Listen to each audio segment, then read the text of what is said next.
Assalamualaikum warahmatullahi wabarakatuh. Halo guys, kembali lagi bersama saya Bobby Herian.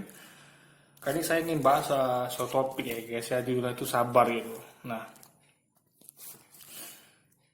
gini, apa namanya, kita dalam hidup ini ya, kita kita selalu memang harus bersabar gitu. Karena apa ya? Kadang apa yang kita rencanakan, apa yang kita niatkan tuh, kita niatkan baik kan gitu kan, kita niatkan baik gitu, tapi itu tidak selalu bisa mulus guys. Ada orang-orang yang tidak mengerti yang maksud kita, tidak mengerti yang apa yang sedang kita kerjakan, karena niat itu hanya Allah yang tahu guys ya, apa yang ada di hati anda itu hanya Allah yang tahu. Nah, ini saya sedikit cerita mengenai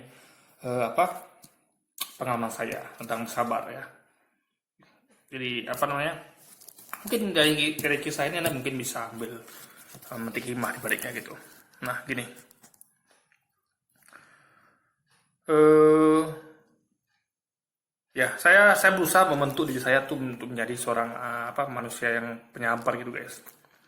Itu sudah saya terapkan di kehidupan saya sejak kecil. Itu saya sudah apa belajar untuk bersabar gitu kan. Nah, maksudnya sudah gambling di saya dari sejak kecil, guys. Dari dimulai dulu waktu itu saya selalu menabung gitu kan, menabung. Anda bayangkan ya, saya untuk memiliki sebuah apa barang impian saya waktu itu adalah Nintendo dulu. Kalau Anda pernah lahir di tahun 80-an ya, Anda tahu itu ada mesin game namanya Nintendo itu. Itu saya menabung guys ya. Menabung tiap hari sebesar 100 perak guys. 100 perak tiap hari, 100 200 lah ya. Kadang-kadang 100 200, kadang 300 gitu. Kadang-kadang kan saya dapat jajan sekolah kan, di pagi hari itu 100 gitu kan. Nah, kadang-kadang sore itu saya dapat lagi dikasih jajan di sana, misalnya ada tuh yang lewat-lewat bisa sate atau apapun itu kan, saya dikasih gitu, tapi uangnya tidak saya belikan ke itu. Saya cukup makan di rumah gitu guys, makan kenyang-kenyang. Jadi sehingga saya tidak lagi ada keinginan nafsu untuk makan beli sate gitu, atau beli apapun itu, buah ataupun yang lewat itu kan, jajan gitu kan. Nah, uang itu betul saya tabung di celengan guys, sehingga waktu itu saya menabung hampir setahun lebih gitu kan. Saya bersabar setahun lebih gitu, buka celengan, akhirnya saya mendapatkan sebuah barang impian saya itu, yaitu Nintendo. Dan itu berlanjut terus guys. Dan saya juga banyak menabung gitu kan, menabung. Tentu menabung tuh butuh kesabaran kan, butuh kesabaran. Maka saya banyak mengorbankan kesenangan saya gitu. Contoh, misalnya saya itu bekerja loh. Saya ingat waktu saya dulu punya PS2 itu kan, saya cuma kerja 4 bulan guys, dapat PS2. Waktu itu saya betul-betul pulang pergi kerja, ada bayangkan ya, pulang pergi kerja tuh 2 kali angkot, pergi 2 kali, pulang 2 kali.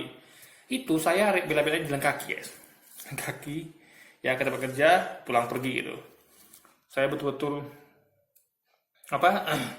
betul-betul pulang pergi gitu kan, jalan kaki. Jadi waktu kerja tuh Senin sampai Jumat guys, 1 minggu libur itu kan. Bahkan di sesi lain, misalnya kayak saya misalnya ada kayak hari libur misalnya, waktu itu sebelum saya bekerja kan, waktu itu pokoknya saya banyak mengorbankan menggambleng saya untuk sabar gitu, untuk menabung, untuk mengorbankan sesuatu demi mendapatkan apa yang kita inginkan gitu kan. Jadi saya kayak misalnya kayak hari Minggu itu libur tuh kan, saya kan suka main ke rumah saudara gitu. Di sana tuh ada PS1 gitu kan, PlayStation gitu. Di situ saya sama nih, angkot juga 2 kali pernah pergi guys, pergi 2 kali, pulang 2 kali. Jadi pergi itu hari pulang sekolah itu Sabtu ya, Sabtu siang itu saya ke rumah saudara itu, nginap sana. Besoknya malam seminggu sore baru pulang gitu kan, angkot juga gitu. Nah, itu saya naik angkot guys, sebetulnya dengan kaki. Saya kan tuh tripnya berapa kilo tuh, wah luar biasa bagi anak SMP waktu salah saya, SMP SMA, saya lupa guys, SMP ya, SMA guys ya. Dan kaki 2 kali ini angkot guys, pulang pergi gitu. Itulah kegigihan dan kesabaran saya demi mendapatkan apa yang saya impikan gitu kan. Alhamdulillah saya masih mencapainya. Cuman P1 tuh nggak tercapai guys, karena waktu itu memang P1 memang kalau mahal waktu itu ya. Karena kalau Nintendo itu masih 100 ribuan, 100 ribuan ya, 120 150 ribu masih terjangkau gitu. Meskipun waktu itu bunga celengan itu memang setengah itu dari uang mama saya gitu kan, nambahin gitu kan. Ya karena dia mungkin kasihan yang anaknya gitu kan, udah nabung setahun nggak cukup juga gitu beli Nintendo, ditambahin setengah, kayaknya nggak sampai setengah deh, pokoknya berapa sih lupa itu, ditambahin sama mama saya itu karena saya dapat Nintendo itu juga ketika Cuman PlayStation ada yang bisa guys, karena PlayStation itu waktu itu mahal ya. Itu baru nggak salah saya waktu 2 juta ya barunya. Jadi nggak mungkin dong, saya waktu naik angkot tuh dikasih 1.000 waktu itu kan. 1.000 sekali angkot, waktu waktu itu kan 1.000, kalau kalau waktu ngirim itu kan belum ada yang angkut guys. Waktu mau beli PS1 tuh saya angkut guys. Jadi itu 4.000 lah saya simpan sekali seminggu tuh guys. 4.000 kan. Saya tabung terus dapat uang jajan lagi 1.000 sehari gitu kan. Saya tabung semua guys. Jadi nggak cukup memang. Saya tabung setahun tuh nggak cukup loh. Tapi akhirnya selagi mama saya berhati dan saya dibelikan gitu guys ya. Tanpa memakai uang saya spesial pun gitu. Jadi uang tuh saya lupa untuk saya gunakan untuk apa gitu kan. Nah juga yang lain, saya juga nabung untuk beli mobil Tamiya. Apapun yang saya impikan saya nabung gitu guys. Saya mengorbankan jajan saya gitu. Saya betul-betul tidak jajan gitu kan. Dan mengindahkan apa yang saya inginkan. Itulah kesabaran dari kecil ya sudah saya terapkan gitu ya di diri saya. Makanya alhamdulillah sekarang saya bisa mandiri kan. Nah lalu yang di PS2 itu guys. Jadi 4 bulan itu saya kerja ya. Wah, saya betul-betul menghemat. Saya pergi itu habis subuh guys. Habis subuh itu sekitar 5:30 itu saya berangkat dari rumah. Karena masuk kerja kantor jam 7 pagi kan. Itu sekitar 1 jam saya jalan guys, pergi. Pulang juga gitu, pulang jam 5 sore, saya pulang. Oh enggak guys, lebih guys. Waktu itu pulangnya jam 5:30 nggak salah guys, saya guys sore ya. Itu saya nyampe rumah karena memang kalau malam itu kan, karena nggak buru-buru waktu, jadi saya tuh sempat singgah ke stasiun radio untuk nongkrong gitu kan. Maksudnya tuh istirahat sebentar lah, agak setengah jam duduk itu di tengah jalan itu kan, baru saya lanjutkan pulang itu. Sampai rumah jam 7:30 lah guys, setelah isya itu kan, agak isya gitu kan.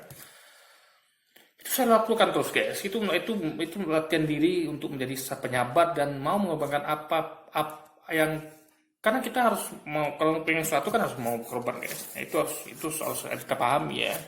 Karena kita nggak mungkin bisa punya segalanya kalau tidak ada pengorbanan dan usaha, sudah kesabaran gitu kan. Nah, juga waktu saya punya PS2 itu kan, saya itu waktu kan gajinya itu UMR guys, sekitar 490 ribuan gitu kan. Jadi 4 bulan itu waktu harga PS2-nya 24 juta guys. Jadi saya tabung 4 bulan itu, saya betul-betul nggak jajan sama sekali, betul-betul jajan guys. Bahkan ketika keluar kota itu kan, kami kan ada kerjaan packing gitu kan. Jadi kan saya bagian translatornya, terjemah, menghubungkan antara tim kami dengan customernya yang bule itu guys, orang Caltech gitu kan. Itu di sana kan kami kan keluar kota tuh dapat uang apa namanya, allowance lah namanya itu, istilah itu uang jalan gitu. Sehari itu kalau saya nggak salah itu 20 ribu guys. Kalian bayangkan ya, di tempat bule itu kami kasih makan guys. Jadi kami kasih makan itu sekali atau 2 kali ya. Saya lupa ya, kayaknya 2 kali gitu guys. 2 kali kayaknya. 2 kali ya, jadi 2 kali pas kali ya. Saya lupa guys. Yang penting saya betul-betul tidak makan apa-apa guys. Jadi waktu di makan siang itu dikasih bule kan, dipesankan nasi ramas dari dibawa ke tempat rumahnya, kita makan di situ. Sorenya lupa dikasih lagi apa enggak ya, tapi dikasih minum kalian enggak guys, sama roti-roti kayak Oreo dan semacam itu kan. Nah itu ketika pulang mes, itu teman-teman pada makan di warung, saya tidak guys. Saya pura-pura tidur gitu, alasannya saya kelelahan itu. Teman-teman tentu heran kan, kenapa sih si Bobby ini kok dia, orang pada makan gitu kan. orang pada bahkan ada orang tuh main apa gitu, main domino guys gitu kan, sampai jam 11 guys. Saya dengar aja tuh kan, karena bayangkan lah dari sore itu ya, jam nyampe mes itu kan jam sore guys, karena dari rumah pulang rumah bule itu jam 5-an kan. Itu saya habis maghrib dan isya itu ya saya betul-betul baring gitu guys. Jadi pernah tidur itu, meskipun belum tidur gitu kan, saya masih dengar mereka ngomong apa gitu.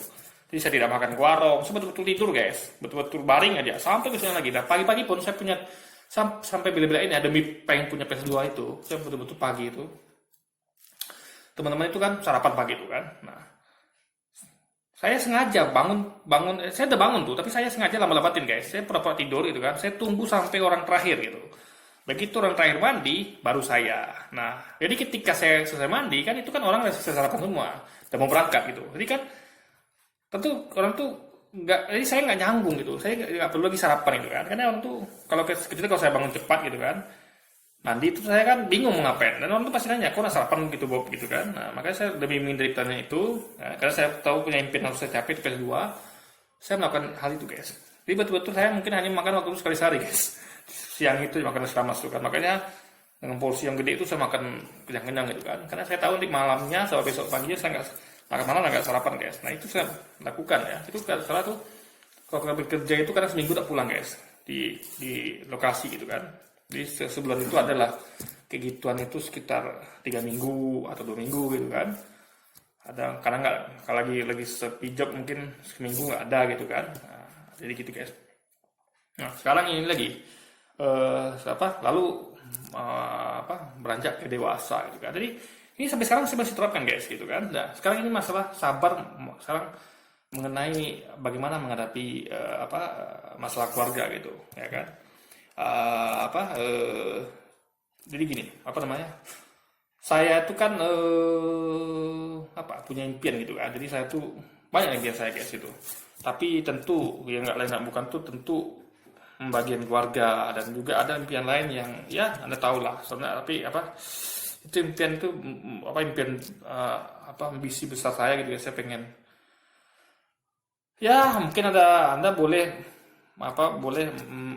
mengejek ataupun itu ya, tapi saya jujur saya pengen sekali guys ya, itu mungkin nggak mungkin gitu kan, tapi kalau tidak ada yang mungkin, tidak ada yang tidak mungkin kalau Allah yang ngasih jalan guys.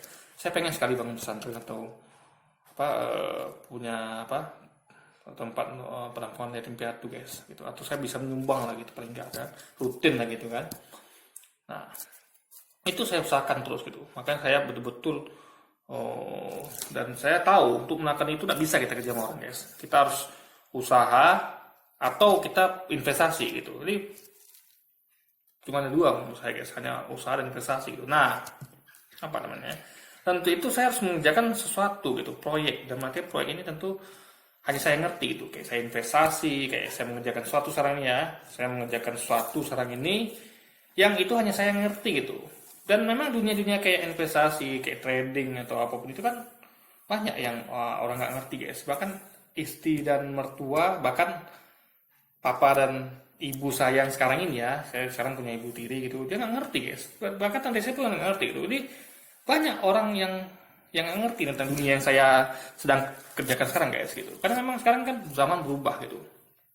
Jadi saya sedang mengerjakan itu di di tengah prasangka mungkin buruk ya, atau prasangka yang nggak benar dari orang-orang sekeliling saya misalnya ya, yang penting kan ini halal guys, yang saya kerjakan halal, dan saya ngerti itu, saya tahu yang saya kerjakan gitu ya kan. Nah apalagi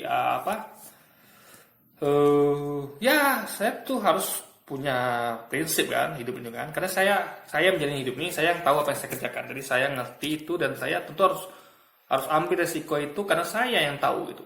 Saya udah belajar investasi dari dulu lagi kan, karena memang itu jalannya guys, hanya lewat investasi, karena nggak bisa mengadakan gaji di orang gitu, karena gaji itu kan segitu aja dulu gitu kan. Kita harus investasi atau kita usaha. Nah memang usaha saya belum punya kemampuan gitu, makanya saya belajar pelan-pelan gitu kan. Tapi untuk sampai ke tahap itu kayaknya jauh guys, makanya saya tuh ngertinya dapat investasi kan. Itu kan menurut saya memang investasi itu hanya perlu ilmu guys. Jadi penerapan itu nggak susah kalau kita dagang gitu kan. Dagang itu harus jumpa orang, harus apalah gitu kan. Harus kalau kita investasi hanya tinggal menghitung data, mengkalkulasi gitu, dan berplanning gitu. Jadi menurut saya lebih simple gitu. Dan ini memang bidang saya gitu. Nah saya mengerjakan ini, dan banyak mungkin cibiran dari orang-orang selain kita yang nggak paham gitu kan. Sama lah kayak Anda tahu kayak orang-orang freelancer gitu yang kerjanya kayak editing dan segala macam, itu kan orang-orang kan nggak paham itu kan. Apalagi orang tua zaman sekarang tuh ngerti hal gitu. Mereka taunya kerja itu dagang, kerja sama orang gitu kan. Padahal ada dunia kerja itu yang bisa menghasilkan uang ya, baik itu sekarang atau nanti gitu kan. Nah tapi mereka nggak paham itu. Bahkan di tempat di keluarga saya sendiri pun kayaknya nggak banyak yang tahu gitu guys. Jadi tapi karena kita punya prinsip dan kita tahu ini baik kan, dan kita baik gitu, kita pengen bagian keluarga, kita pengen punya impian lain gitu kan, karena inilah menurut saya jalannya gitu kan. Jadi saya selalu sabar menghadapi cibiran itu guys gitu ya kan. Mungkin ya kayak mungkin mertua itu mungkin nuntut. Kalau orang tua saya rasa enggak lah, orang tua saya tuh orangnya enggak yang penting saya tuh bahagia dan saya tuh hidup cukup, dan mertua saya udah senang gitu. Tapi kalau mertua kan tidak gitu, karena dia punya anak yang harus kita bahagiakan. Nah, itu kan kita apa ya, itu kan butuh proses guys. Jadi kita kita nggak mungkin langsung jadi kaya gitu kan. Kita kan butuh proses. Jadi kadang-kadang usaha itu berhasil, kadang gagal gitu kan. Dan kita emang harus melatih proses itu gitu. Dan itulah ketika melatih proses itu saya melatih kesabaran guys. Jadi saya tetap bertahan di tengah gelombang mungkin cibiran atau apapun itulah, ketidakpercayaan atau apapun itu dari keluarga atau mertua saya gitu. Karena memang saya mengerti ya, saya sebagai seorang bapak yang punya seorang anak perempuan itu saya ngerti banget gitu. Ketika bagaimana nanti anak saya itu sama orang lain, jadi kalau saya lihat anak saya mungkin sama suami nanti mungkin kurang bahagia karena kekurangan, tapi ya kalau hal itu saya akan berusaha bijak guys. Jadi saya tidak akan menyalahkan dengan menyalahkan suami anak saya nanti, karena saya akan meneliti dulu apa sih yang sedang dia kerjakan gitu kan. Alhamdulillah saya mengerti dunia hal begini gitu, kayak investasi, trading segala macam itu saya agak ngerti. Makanya masih ada link lah, koneksi antara nanti saya dengan calon suami anak perempuan saya mungkin kan. Itulah perlunya guys untuk kita yang tua-tua ini ya, untuk belajar gitu. Apa sih yang jangan tahunya kita tuh hanya dagang, apalagi jualan, tapi kita nggak tahu dunia-dunia kayak investasi, trading, apalagi segala macam, forex sekarang lagi kan, kripto segala macam gitu kan. Kita harus ngerti itu guys. Nah, yang penting dia tidak merokok atau tidak minum yang keras atau dia foya-foya gitu guys. Kalau saya memang betul-betul pure ya, saya sampai sabarnya saya tuh guys ya. Coba anda bayangkan ya, saya tuh sampai saya merasa saya nggak setiap uang yang setiap rupiah yang saya pegang itu guys, saya bertanggung jawabkan gitu. Saya untuk mengeluarkan uang itu betul saya mikir gitu, ini kalau saya keluarkan ini nanti biasa capek nggak gitu, ya kan? Jangan-jangan nanti kalau saya belikan untuk ini tiba nanti efeknya ke keluarga saya atau efeknya ke impian saya gitu kan. Saya yang baik-baik atau gitu kan, yang saya belikan itu kan. Nah, maka saya betul-betul saya mencoba untuk mempertanggungjawabkan setiap rupiah yang saya keluarkan gitu. Maka saya betul-betul membeli hanya yang saya butuhkan gitu. Nah, untuk impian tentu ya, impian yang lain kayak hobi gitu. Saya tentu manusia punya hobi ya. Saya berusaha untuk coba ubah hobi itu menjadi saya untuk menghasilkan uang itu. Dan itulah bagian satu dari proyek saya gitu yang sedang saya kerjakan. Nah, lalu kayak impian saya lain. Misalnya saya dulu saya tahu lah saya punya banyak hobi gitu. Saya punya ini itu, tapi itu saya ubah sekarang ke dalam menjadi suatu impian yang tidak harus direalisasikan gitu guys. Karena nanti kita di surganya Allah kita kan dapat segalanya. Ya di dunia ini kita cukup mimpikan saja gitu, tanpa kita perlu memiliki. Jadi misalnya saya pengen kayaknya saya pengen punya motor Yamaha R25 misalnya, atau punya mobil apa itu. Tapi itu tidak pernah atau komputer canggih, tapi itu tidak pernah saya realisasikan. Saya hanya berada dalam impian. Jadi ketika saya pengen, saya lakukan adalah saya tinggal mencari gambarnya gitu kan, atau saya membaca tentangnya gitu kan, tentang komputer canggih atau motor atau mobil atau apapun itu kan. Nah, saya cukup baca dan saya cukup nonton videonya, dan itu bagi saya suatu kesenangan sendiri itu. Habis itu udah saya skip, udah selesai, cukup Bobby, udah cukup, nggak perlu sampai kamu, karena nanti kalau kamu terlalu baper gitu, ini cukup lah. Kayak orang minum tuh cukup haus lepas dagang, udah nggak usah bablas gitu kan. Ya udah, bisa ada orang kan, kamu haus ya, nih minum air nih, lalu saya minum itu, ya sudah, saya tidak habiskan kan, takutnya orang itu minta bayar gitu kan. Jadi intinya adalah cukup pada saat jangan sampai baper gitu, cukup pada saat menikmati tanpa memiliki gitu guys. Nah itulah, jadi belajar sabar. Jadi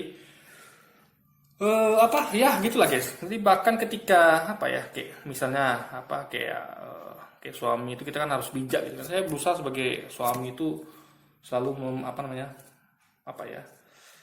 memenuhi keinginan saya. Misalnya dia pengen saya potong rambut lah misalnya, atau misalnya kayak dia boleh saya merokok gitu. Alhamdulillah memang saya nggak merokok gitu. Dulu saya pernah merokok, tapi ketika lagi lagi bete gitu kan, tapi sekarang nggak pernah, tapi nggak ke HP sekarang nggak pernah lagi gitu kan. Saya nggak tahu itu merokok itu haram kan, jadi dan yang lainnya gitu. Jadi misalnya tapi tau lah kan, kadang namanya punya istri itu dia tentu dia pengen ya ke masa lalu gitu kan, ke rumahnya gitu kan. Nah itu ya saya berusaha bijaksana gitu. Saya tidak pernah paksa dia untuk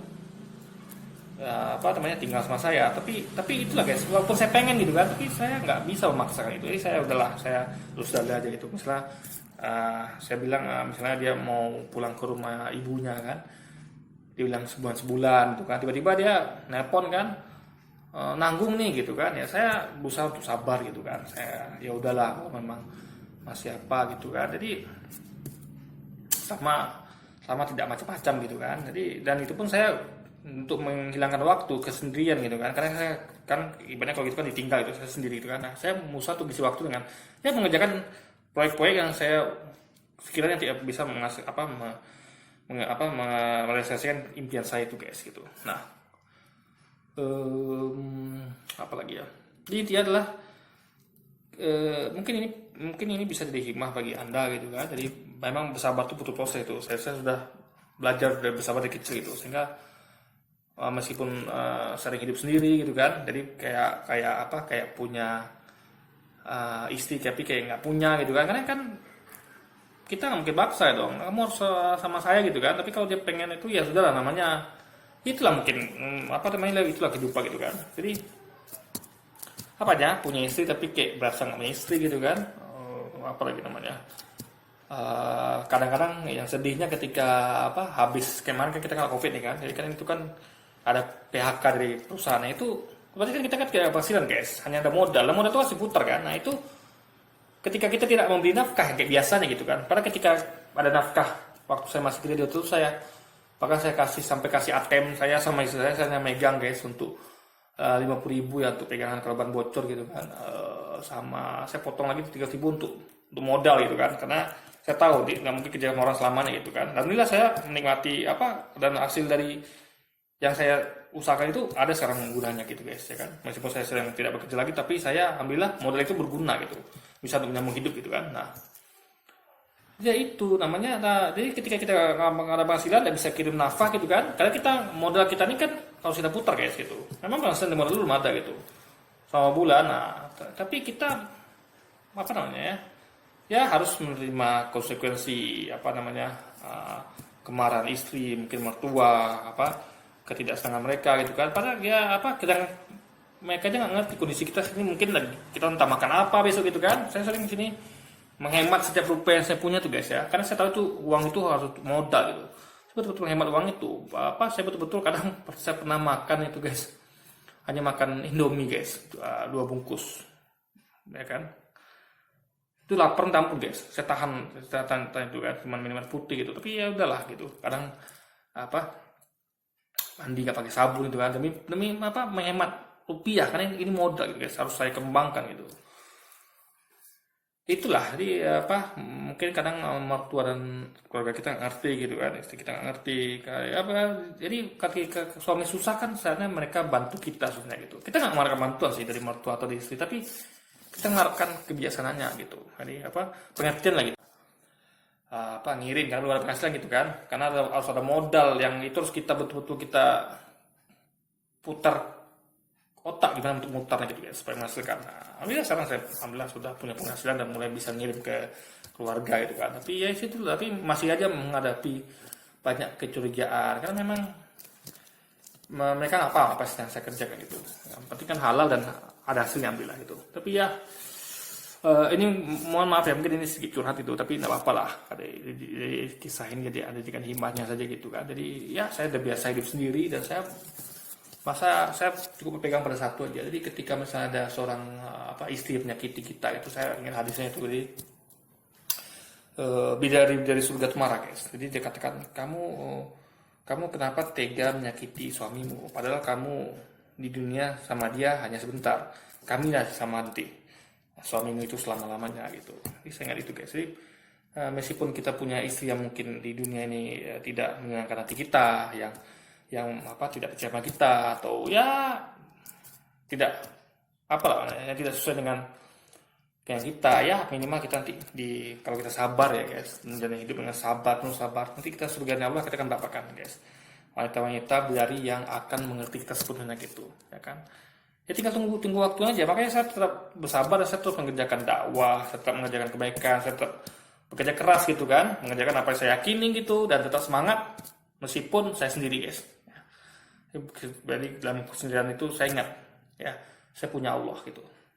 Dalam kesendirian saya punya Allah, saya tidak sendirian gitu ya kan. Saya selalu punya Allah dan saya luruskan niat dan tetap kerjakan apa menurut saya baik, dan saya lakukan itu karena saya tahu nanti ya dunianya sementara, nanti kita akan kembali ke kampung halaman kita, yaitu surganya Allah yang kekal abadi selamanya, guys. Oke, jadi tetap bersabar dan tetap berjuang, guys, tetap jihad ya fisabilillah untuk mewujudkan jalan ke surganya Allah kelak. Berbuat yang terbaik untuk diri Anda dan keluarga Anda serta seluruh manusia di bumi. Tetap semangat. Oke guys, jadi mungkin sekian dulu video saya kali ini. Sampai jumpa lagi di video-video selanjutnya. Wassalamualaikum warahmatullahi wabarakatuh.